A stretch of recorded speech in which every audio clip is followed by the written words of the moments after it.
Good afternoon and welcome, everyone. We are so glad that you're able to join us today. I am Sarah Benitez with Faith in Public Life, where I am the Vice President of Organizing and Campaigns. My pronouns are she, hers. And I'm really thrilled, as I said, to be joined by many really wonderful organizers, leaders who are collaborators with us here at Faith in Public Life and colleagues in the work for justice and equality in this country. That today we're going to focus on the conversation around immigrant justice and what it currently looks like and what's needed in the next, I guess we're down to less than 40 days of the first 100 days of the Biden administration and a new Congress.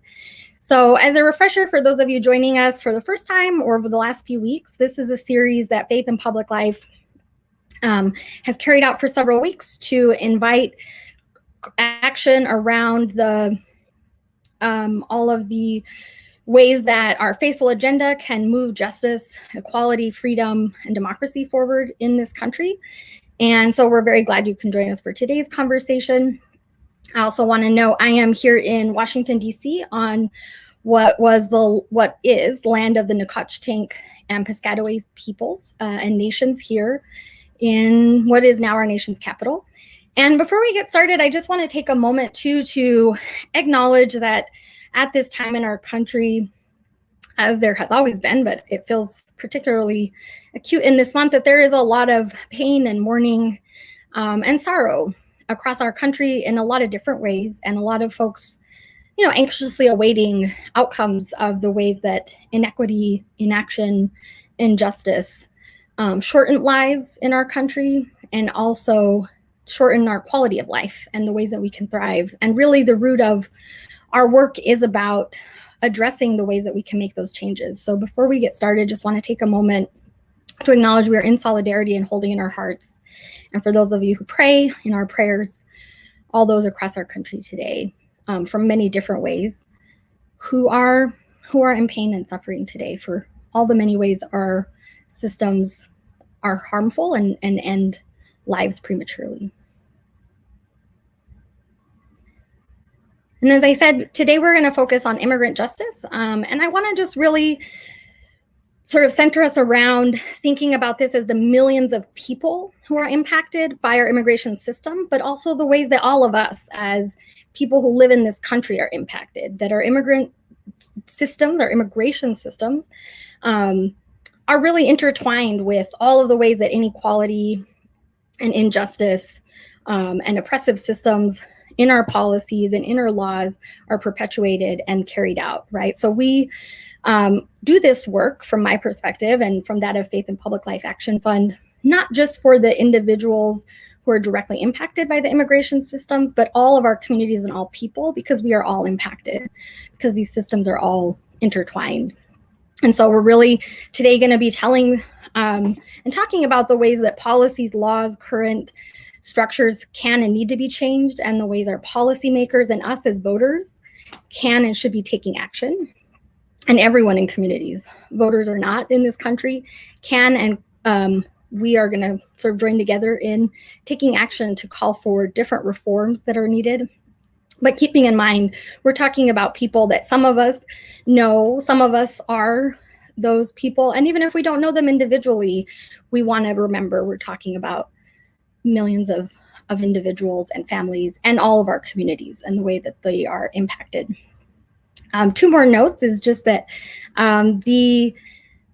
this month is Women's History Month. So Faith in Public Life has focused really around celebrating the women leaders, organizers, who have been part of the long struggle for justice in our country and now, and want to just name two of those women in the immigrant rights movement who we worked with closely, who are sanctuary leaders in Ohio, Miriam Vargas and Edith Espinal.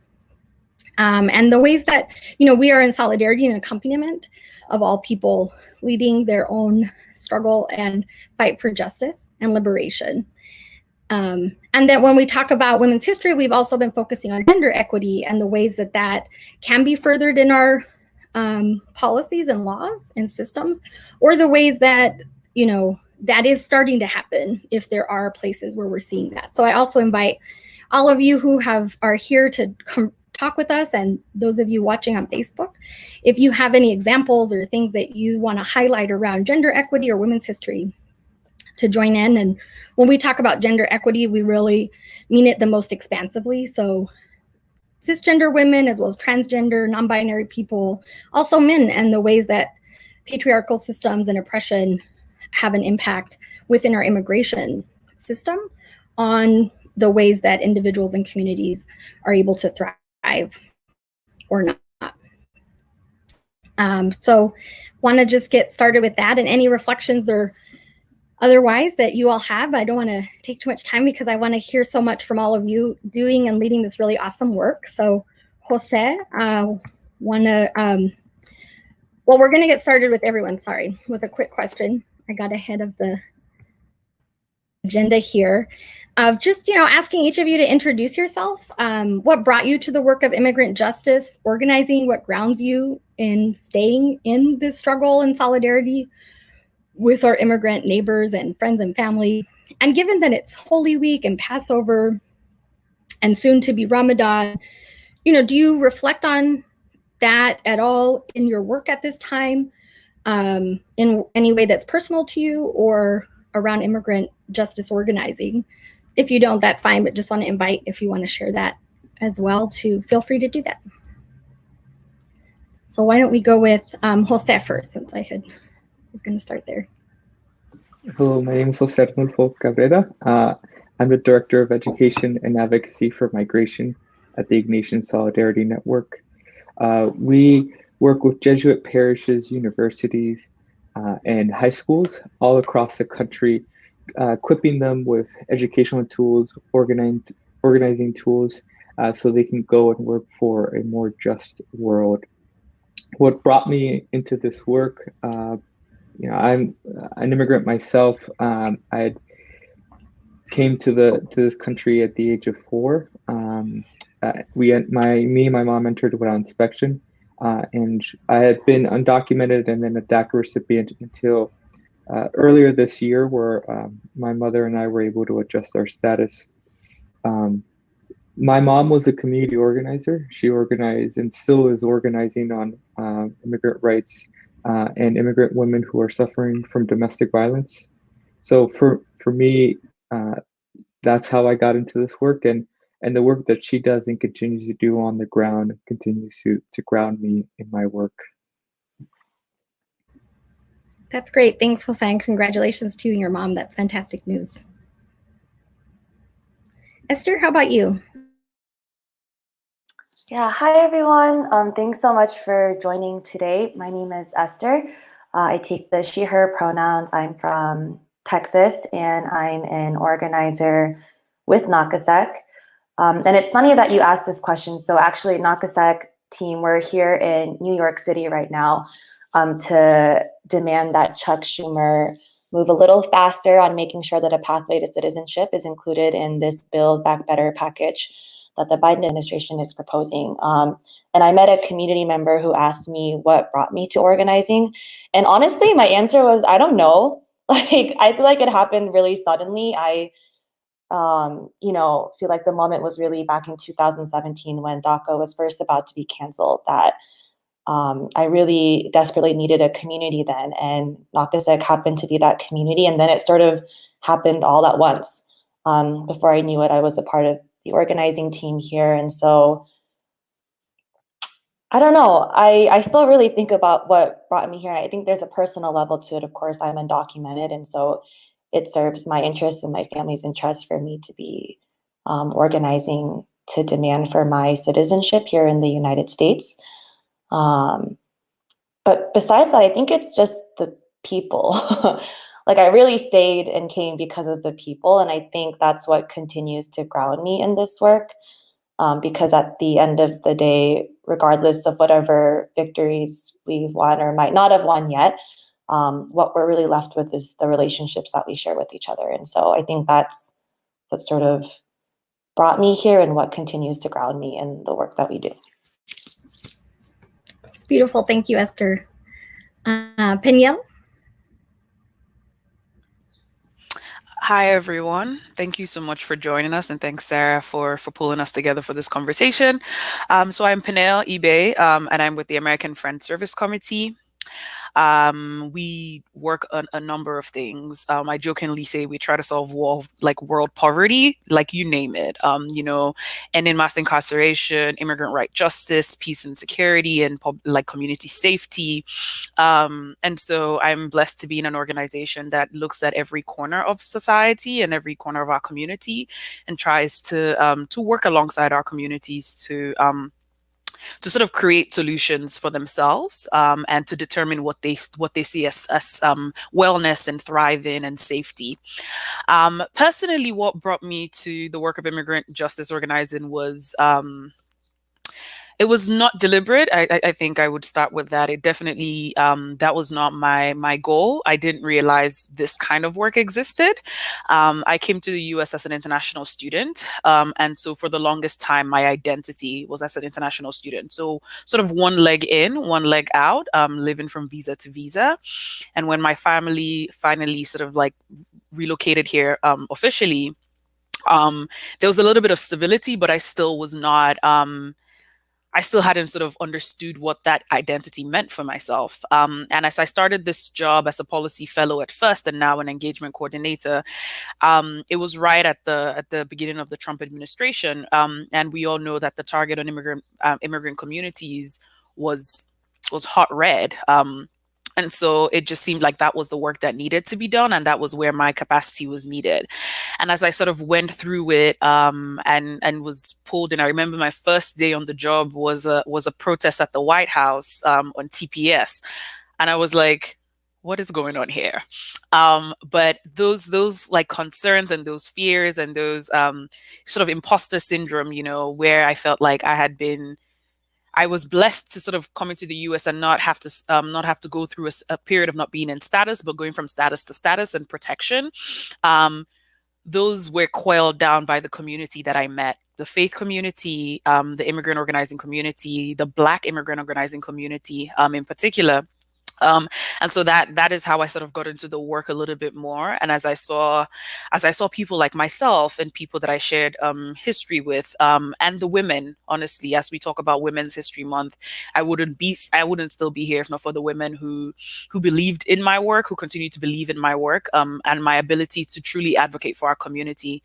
And so that's how I've stayed in this work, and now I even understand more so why this is beneficial for my community. And I don't know, do you want us to talk about like the faith piece in terms of like Holy Week, or is that a second question, Sarah? I think we'll get to that if as we get to the sort of individual question. But thank you so much, Penel. Thank you for sharing your story, your experience. My father also came over on a student visa from Venezuela in 1978. So I understand that feeling of sort of, not having had to experience being out of status, but also really understanding how on the edge that experience is. Faith, how about you? Thank you. So before I introduce myself, I want to acknowledge that you might hear my little ones. They're feeling ornery at the moment, so apologies, but that's the whole work from home gig. So hi, everyone. My name is Faith Williams. I work at the National Council of Jewish Women as the Associate Director of Government Relations and Advocacy, a bit of a mouthful. My pronouns are she and her. NCJW is a nearly 130-year-old grassroots advocacy organization that works to improve the lives of women, children, and families. And somewhat similarly to how Penel described American Friends Service Committee, it does sometimes feel like we're trying to do everything under the sun, because everything, ultimately would improve the lives of women, children, and families. But that includes sort of the, our work on immigration advocacy. And I work for a Jewish organization. I also happen to be Jewish. Of course, you don't need to be Jewish to work for a Jewish organization, but the story of the Jewish people historically is a story of migration and seeking refuge and being an immigrant people, a refugee people. And so this work feels very immediate to me. And it's really a question of justice, just because, my particular ancestors happened to enter Ellis Island at a time when they didn't need all of this sort of complicated status and this, that, and the other, doesn't mean that I can just kind of sit back and wash our hands. Our faith tradition does not teach that. And I do want to bring in really quickly, just because you had sort of asked the question, Sarah. So the National Council of Jewish Women, one of my amazing colleagues, wrote an incredible supplement to the Haggadah. Right now we're in Passover. We had our first Seders over the weekend. And it's a supplement to the book that we use to take us through the Seder, which is called the Haggadah. And the supplement is called The 5 Women of the Exodus. So even though women play a big role in the Exodus, nowhere to be found in basically any mainstream Haggadah. So when I was kind of reading and reviewing this and thinking about talking with you all today, and actually a good time for me to pause and just thank Faith in Public Life for bringing us together, and thank my amazing co-panelists here, or people I learn from every day. I wanted to share one of the stories, one of the women that are lifted up, one of the 5 women in this supplement. And her name is Yocheved, and she was the mother of Moses and Miriam and Aaron. And when Moses was born, she hid him from the Egyptians for as long as she could. But when she could no longer disguise his cries, she put him in that reed basket and sent him down the Nile. She gave up her child so that he could have a chance at life. And how parallel, how appropriate is that story to remind us of this selfless parents and caregivers, grandparents, aunts, friends who are at our southern borders right now and are asked to make what is not really a choice at all, to be with their children, their loved ones, or to give them an opportunity. So I just thought that felt very immediate and something I wanted to share. So thank you.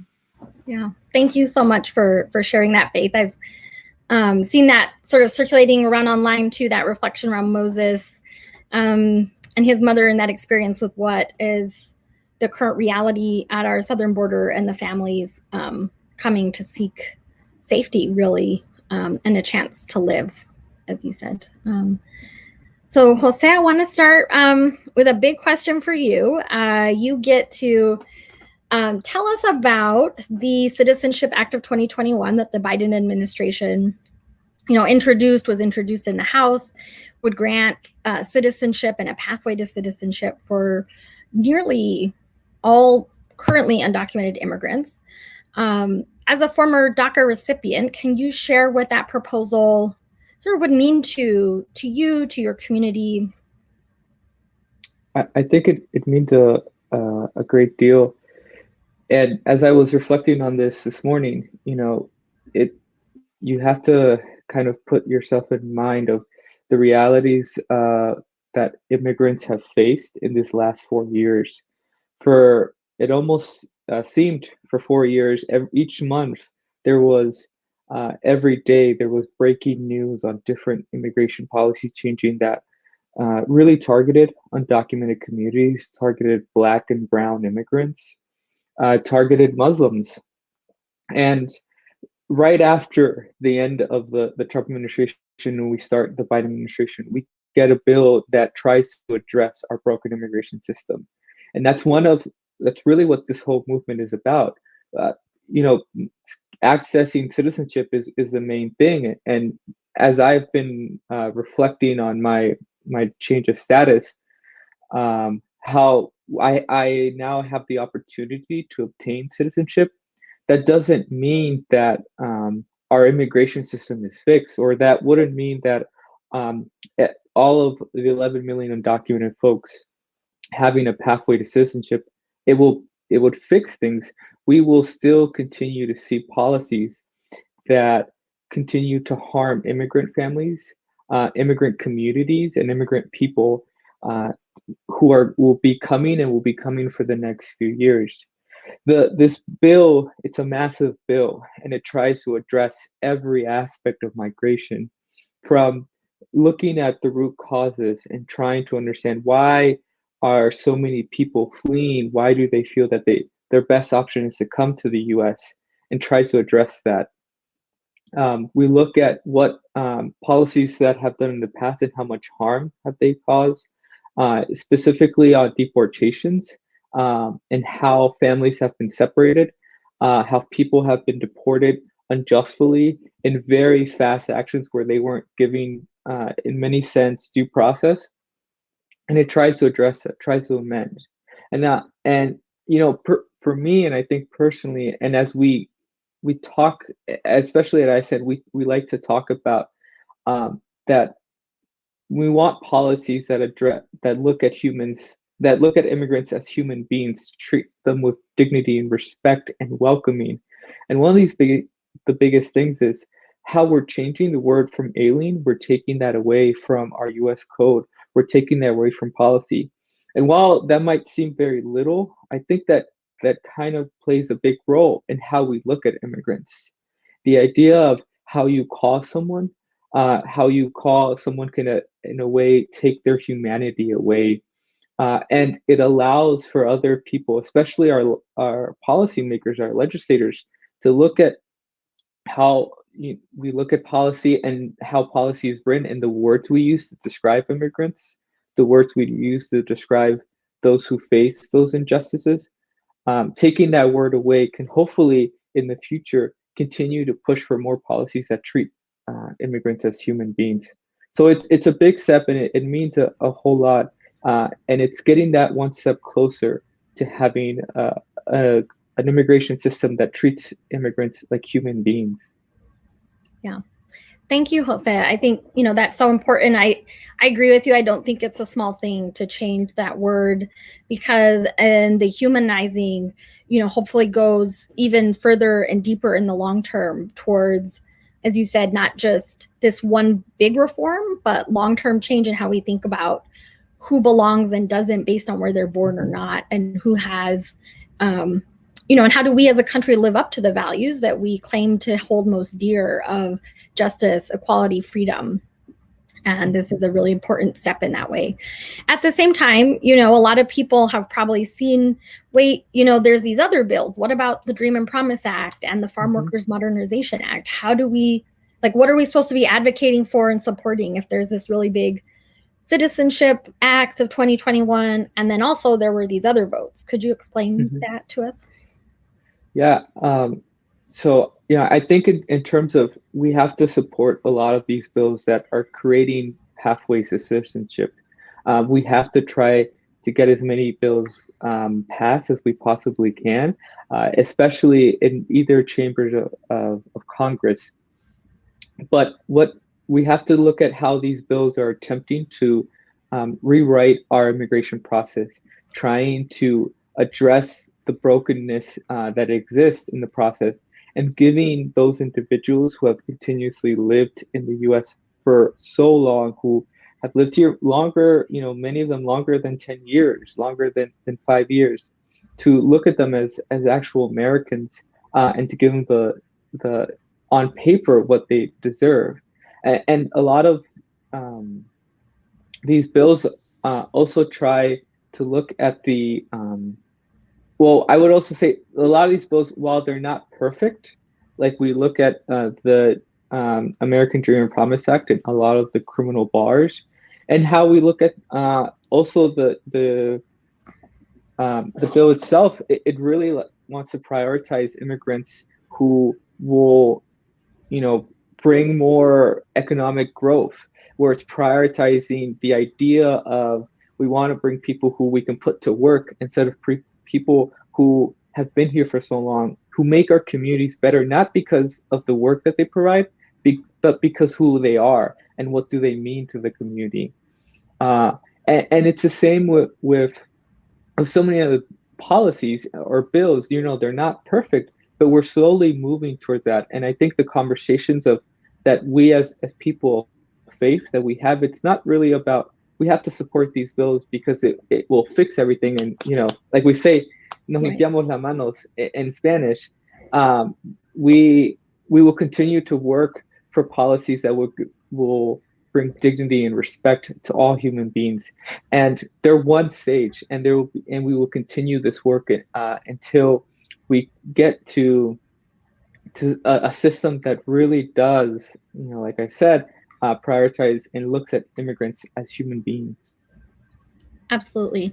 Could you tell us a little bit some of the top line details about Dream and Promise Act and the Farm Worker Modernization Act? And as you mentioned, there are issues with both of these pieces of legislation in terms of the the criminal bars that are new that were added to Dream and Promise Act. And I know there's some concerns as well around Farm Worker Modernization Act, but just so that as a refresher to all of us of what are the top line.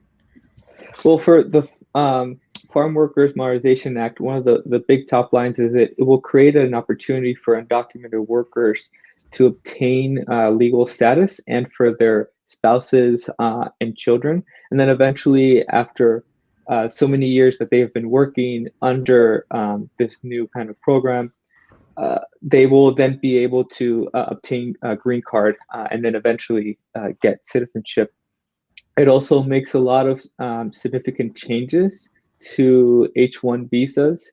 And it goes very, very into detail, very into a lot of changes that both employers and employees have tried to petition and to address these problems that the H-1 visa system creates. And then one of the other big changes that the Farm Workers Modernization Act will bring is establish a mandatory e-verify program, which from someone whose mother growing up organized undocumented workers is a little scary to see because of the injustices that we have seen and immigrant workers have endured because of e-verify. So those are some of the kind of big top lines on the Farm Worker Modernization. On HR 6 or the Dream and Promise Act, one of the biggest changes is that before you had to be of 16 of age when you've entered the country to qualify. Now that was brought down to 18. You would have had to enter the U.S. January 1st of 2021. So it gives a lot more, it allows for those who were previously excluded from the DREAM Act bills, it allows them to be included. We also, the DREAM Act and Promise Act doesn't just give a pathway system for DACA recipients, undocumented youth, but it also gives a pathway to citizenship for TPS holders and ED holders. But it actually allows them to quickly obtain LPR status or green card right away, whereas undocumented youth and DACA recipients will be able to get conditional permanent residency, which then they can eventually apply for legal permanent status. That's and great. Like I said, unfortunately, the criminal bars that have been added that will exclude a lot of Black and brown immigrants who have been, and this actually goes into more of a problem that I think the U.S. has and how we look at criminalization, how we criminalize Black and brown immigrants, or Black and brown people in general. Yeah, absolutely. And thank you for going through that. I know that, it can get kind of overwhelming with just the amount of information that's out there for folks. So it's really helpful to hear kind of some top lines and some things that are, still we want to be advocating for to continue to be improved now that those bills are in the Senate. And so those are calls to action that Faith in Public Life is sending out. And I know that all of the partner organizations here are, and that we can share more information on in the chat as well for those of you who want to learn more about those bills. And thank you, Jose, for sharing part of your own experience as well in that and for your leadership. So I'm going to switch over to talk to Faith a bit more about, some things you brought up in your introduction about as people of faith, what we are called to do around advocating for immigrant justice. I was wondering if you could tell us more about, why is it important to talk about and to leverage the power of faith to promote immigrant justice in Congress, and what should people of faith be doing at this moment? Sure, thank you. So Jose set me up beautifully, so thank you, Jose, because, pardon me, when we use faith to advocate for immigrants and for families in Congress, we get to come from a place of values. We come from a place of truth. And those things set the stage for different types of conversations with politicians from both sides of the aisle.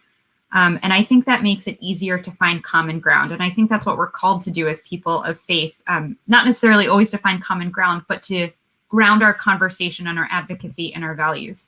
So if we can all agree that a life has a value, whether that tenet is based on our faith practice or just in general, I don't think you have to be a person of faith by any means to believe that. But if we can all agree that life has a value, then we're starting the conversation from that point.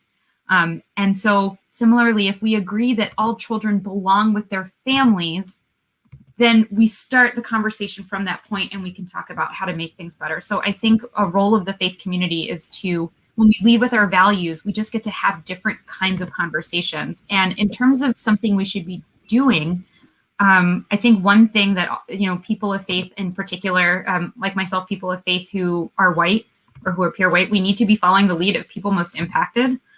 Immigrant leaders and immigrant leaders of faith have gotten us to this point through their tireless advocacy and organizing, and we need to continue to support and center those needs. And among that group, and again, Jose set me up beautifully, Black immigrants who are traditionally marginalized kind of even further in this conversation need to be centered. And there are so many bills and possible solutions out there, and we're not all going to agree on which legislative solution is best or the order of things or what stays in and what comes out.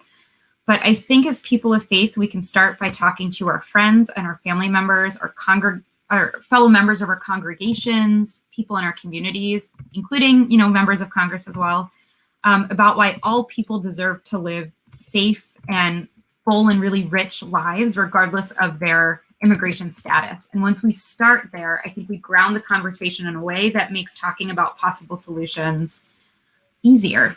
And I know that sounds broad, and I'd love to say do X, Y, and Z, and it all gets solved, but we know that's not the truth. And I think, again, as people of faith, we get to come in with a different perspective and hopefully have different conversations.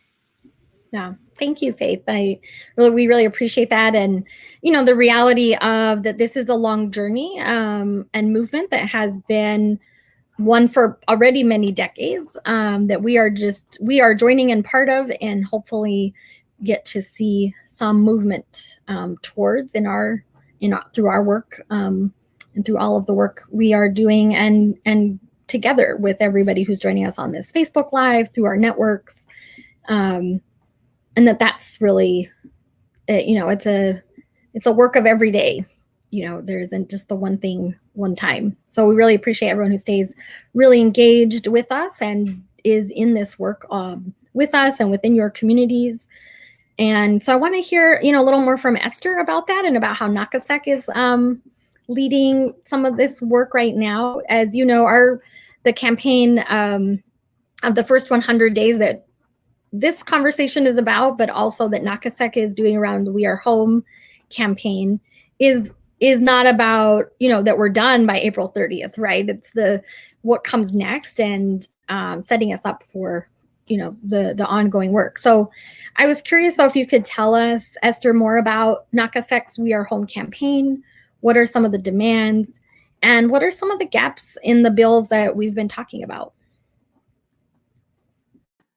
Yeah, that's a great question, Sarah. And I guess as a clarifying piece, so NACASEC is part of the We Are Home coalition. And within our own network, we've launched a campaign that we're calling very straightforwardly Citizenship for All 100 Days, which I think speaks very clearly to the demands that we're making of the Biden administration and Congress in this moment, which is first to put an end to all detentions and deportations, and then second, to legislate a pathway to citizenship for all 11 million undocumented immigrants. And I think the real sticking point here that we're trying to make to really change the way the American public thinks about immigration is that we want citizenship for every single person, regardless of age, country of origin, or any history with incarceration you might have. And so those are our two really big demands centered around really trying to resist attempts to divide our immigrant community into good immigrants and bad immigrants, or deem certain people more deserving of citizenship than others. And so I thought actually Jose spoke really well to some of the bills that are in Congress right now moving. And he did mention a few of the gaps that are in the bills. I'll speak specifically to the Dream and Promise and the U.S. Citizenship Act, since those are the two bills that we're most familiar with. But as Jose mentioned earlier, both bills have new criminal bars included in them that would make some of the most marginalized members of our community who have been involved with the carceral system here in the United States ineligible for citizenship. And like I mentioned before, that's not something we believe in. I don't think most people here who are white and born in the US had to prove anything themselves to become eligible for citizenship in this country. And so I think it's really important that we continue to resist any attempts that we see on the part of Congress members to continue to divide our communities in that way. Because it only weakens us. I think we've seen it happen already. People really divided over some of the things that have been included in these bills thus far. And so that's why NACASEC is really hoping to go all in on this process called budget reconciliation in Congress. So for those who are familiar with the minimum wage fight, you'll have seen a lot of news about it already. But essentially, budget reconciliation is a tool used in the Senate to pass a bill using a simple majority, meaning only 51 votes, as opposed to the 60 votes a bill usually requires in the Senate to pass. And why this is so significant to us is because in a 50-50 Senate, we really, really believe that bipartisanship is not possible. I think certain political parties have made very clear to us who they are, what they believe in, considering the last 4 years of the Trump administration. And so we believe that we were trying to continue to work with them or negotiate with them to pass a bill, that we would be left with the bill sullied by terrible poison pill provisions that would further militarize the border or continue to separate families. And so our goal right now is to make sure that a pathway to citizenship for all undocumented immigrants is included in Biden's Build Back Better package on jobs and recovery. If the president is serious about recovery for this country, there's no better place to start than giving a pathway to citizenship for all undocumented immigrants. So that's our big ask, to make sure that that pathway is included through budget reconciliation. Excellent. Thank you so much for sharing that, Esther. And this is for anybody else who has spoken. If there's anything from your organization that you want to share in the Facebook Live chat so that folks can know to follow and be part of your efforts, please do. And, one thing I think that, we've heard a bit from Faith about the importance of racial justice and the inequities in the immigration system when it comes to Black immigrants. We're going to talk a little bit more about that, but also wanted to hear from your perspective with NACASEC, Esther, about, the importance of and the needs really around of Asian communities in immigration reform and in writing policies, and how we can all be aware of and mindful and calling and joining in those efforts. Yeah, this is my favorite question because I get to drop a little bit of Asian American history here that I learned myself. And so, I guess I'll start with a few facts. So there are, of course, 11 million undocumented immigrants. Almost 2 million of those are Asian American. Every 1 in 7 Asian immigrants is undocumented in this country. And these are really staggering statistics. Like, I think it really speaks to the prevalence of this issue in our community, and yet it continues to be widely unrecognized by the media, by the larger American public at hand, and often by policymakers as well, who are surprised to find out that so many Asian Americans are impacted by this issue. And this surprises me because Asian Americans were actually some of the first undocumented immigrants in this country. The very, very first federal restrictive immigration law in this country was actually not the Chinese Exclusionary Act. It was the Page Act of 1875. Which excluded or barred Asian women from entering this country on the basis of believing that Asian women were sexually deviant, were prostitutes, would sway these white American men to leave their wives and families. And that act eventually set the landscape for the Chinese Exclusionary Act of 1882, which continued to bar immigrants widely based on their race from entering the United States. And so it's deeply embedded in immigration law, the exclusion of Asian immigrants. And so I think it's really critical that we're wrestling with that history, because that history continues to impact our present and the ways in which we see immigration law continue to impact and affect Asian Americans, particularly around provisions of family reunification.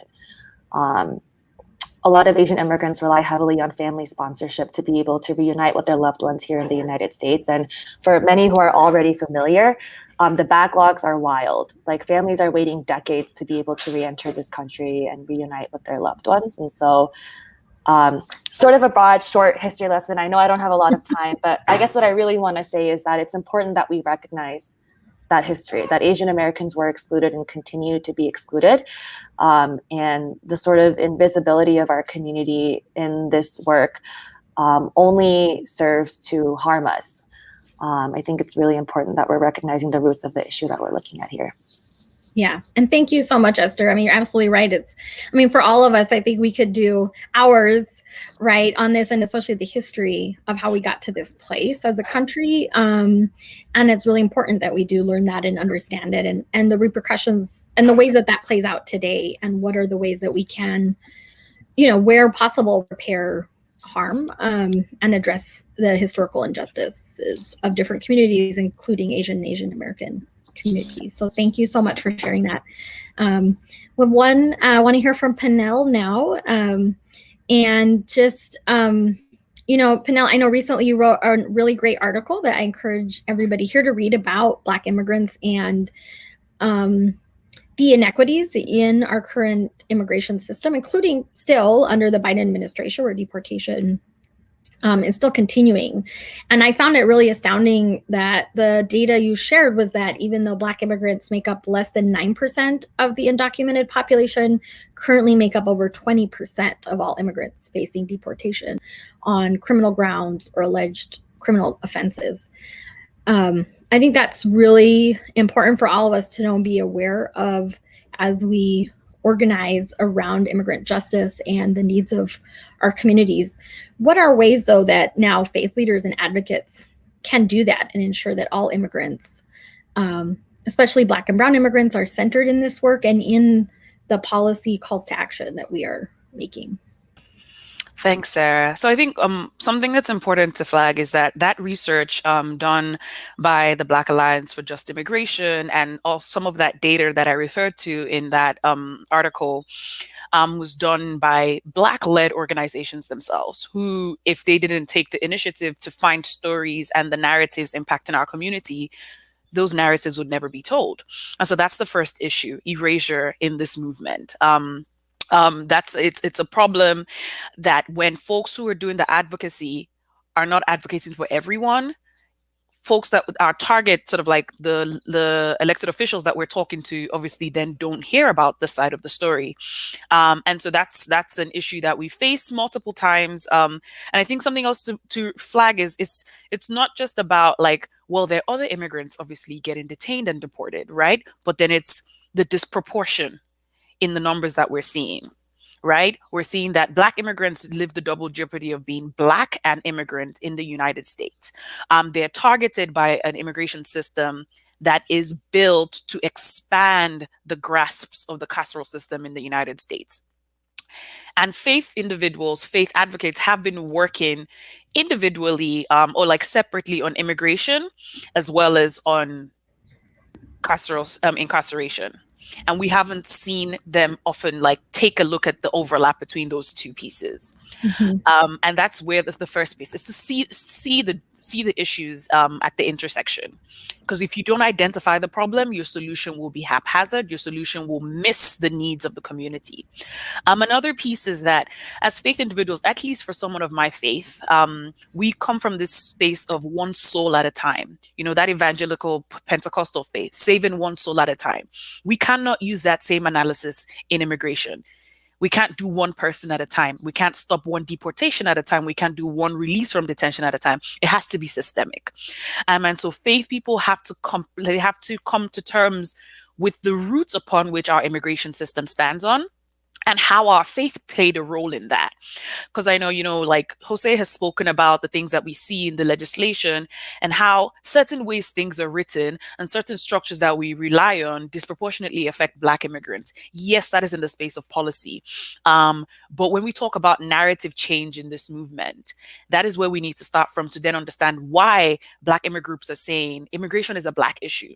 Not that it's a Black issue too, it's a Black issue. It's all about anti-Blackness. It's how our faith has supported efforts to order and to suppress Black communities and Asian communities. We need to address that in our readings. We need to look at how we've implemented our faith teachings to harm people rather than welcome people.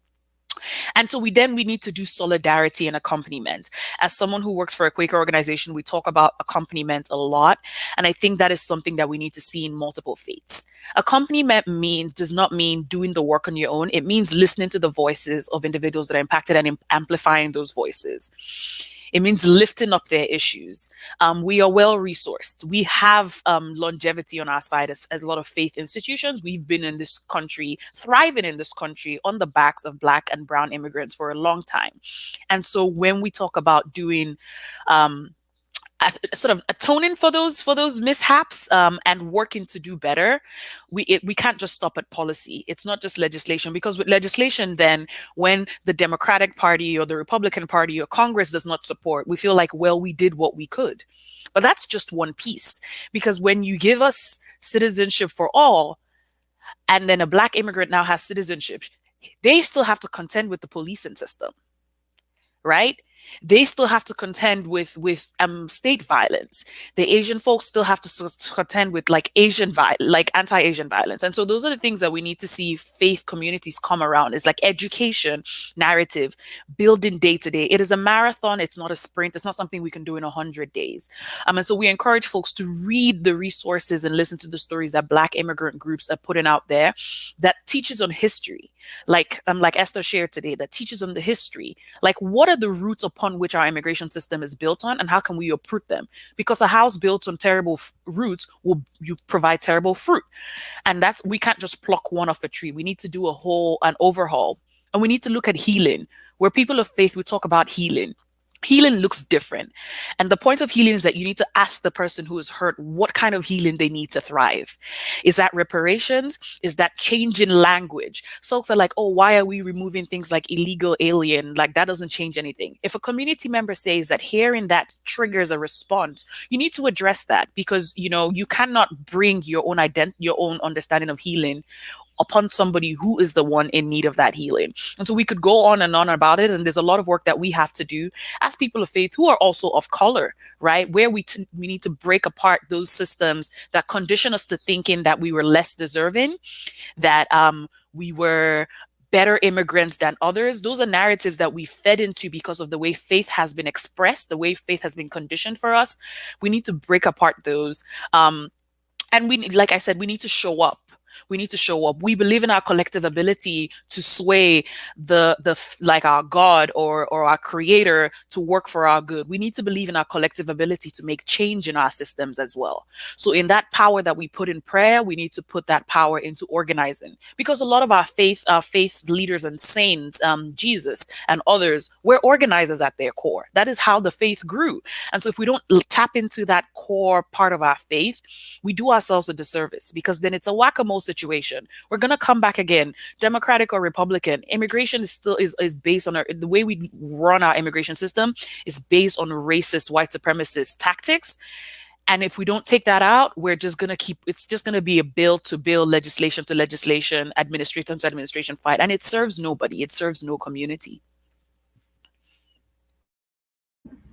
Absolutely. And wow, very powerful, Penel. Thank you.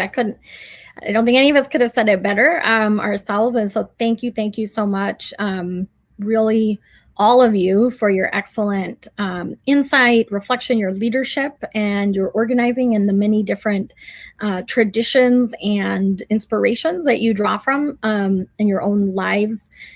So thank you so much for sharing, for telling us all, what more we need to be doing and thinking about in this very important work in this movement for justice. And again, in that reminder that, this is the first 100 days are a beginning. They are not the end.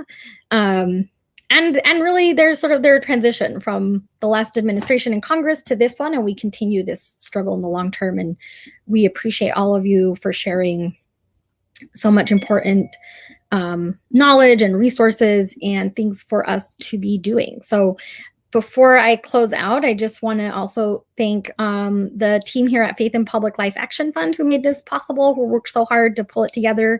Vivian Halsey, Mia Coward, and Charlie Everett, who were behind the scenes making this happen today. And, want to invite you all to take action right now. So you may see in the Facebook chat that there is a link there for a petition called Citizenship for All petition. Please sign it, share it on social media, email it to your friends, family, neighbors, people at your house of worship, virtual service. It is through the greater numbers of saying, that we as people of faith and goodwill call on Congress to make these changes now, and will continue to do so. As Penel said, not just through policy, but through our organizing, through narrative change, through being in solidarity and accompaniment with all people in this country, in ways that we can continue to address and hopefully, dismantle the systems built on white supremacy and patriarchy and the intersectional types of oppression that have brought us to this moment. So we, invite you all to continue to join us and appreciate all the action you do take. Again, share this petition, circulate it, share the resources shared here by Penel, Jose, Faith, and Esther, and continue to follow their organization's excellent work as well. And have a good sort of rest of your day. And again, thank you so much for everyone for joining us, and for all of you who shared all of your knowledge and resources today. Thank you.